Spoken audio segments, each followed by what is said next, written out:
Book, I think you talked last week about trying to eliminate some of these just bad stretches where you guys aren't scoring, 3 or 4 minutes at a time.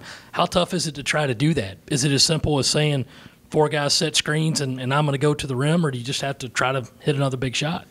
It's just one of those things where we just have to execute the plays, and if we get the shot that we want, then if we miss it, we just got to get in the gym and shoot those shots more, and it just comes down to that. Questions, guys? Andrew? And then Colin?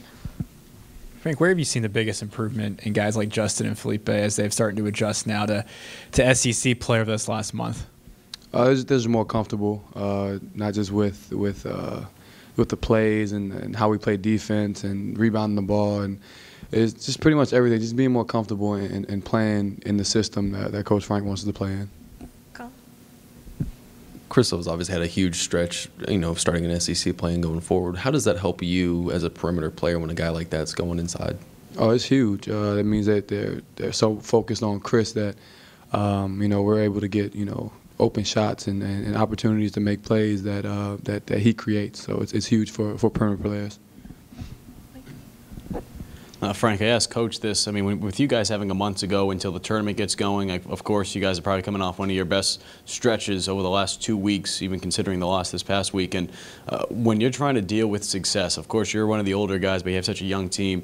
Is that something that players have to be able to teach themselves, or is that something that the coach can really do at that point, kind of like saying anything? It's a little bit of both. You have to learn to, take wins and losses how they are. You can't get too high or get too low. So we take our losses, we take them to the chin, and we go to the film room, look at what we can do better. We go to the film room on wins, and we see why we won and what plays worked that made us successful to get the game. So it's a little bit of both, coaching and yourself. Any more questions, guys? Mike?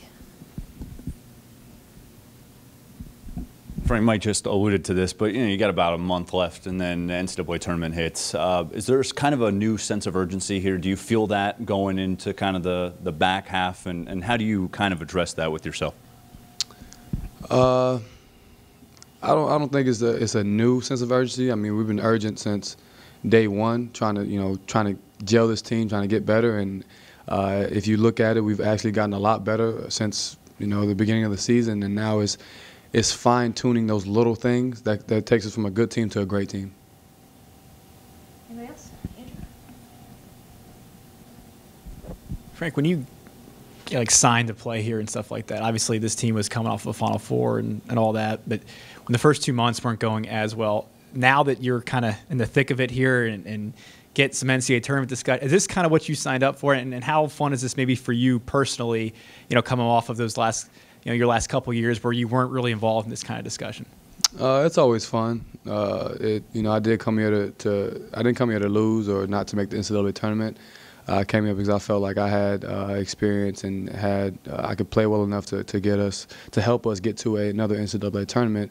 And I feel like we're getting there. We're right there, and it's just little things that we have to, like I said before, fine tune and just get the right people to actually contribute. If we all contribute from the starters to the benches, we're a really hard team to beat.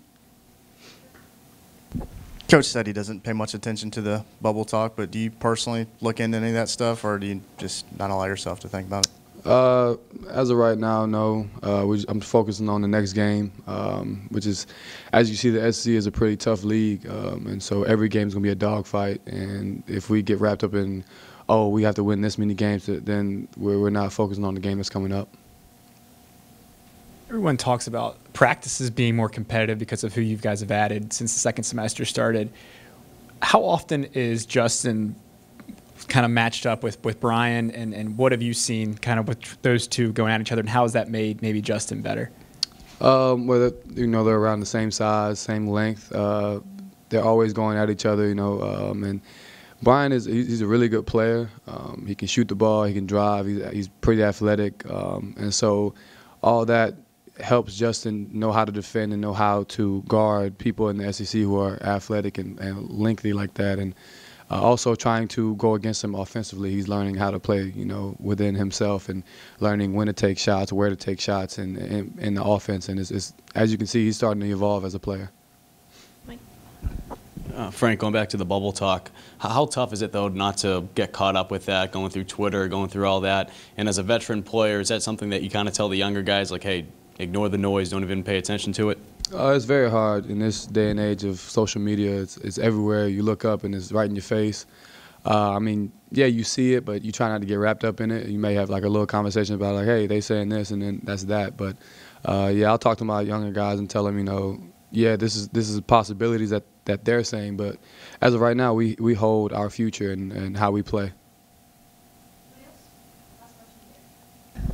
Looking at your three-point field goal percentage, you've been able to keep it above 40 this whole season. Previous years, you've not shot a number like that. What do you attribute that to? Is it just experience, comfort level in this system? What would you kind of pin that on as far as your increased accuracy? I would say all of the above.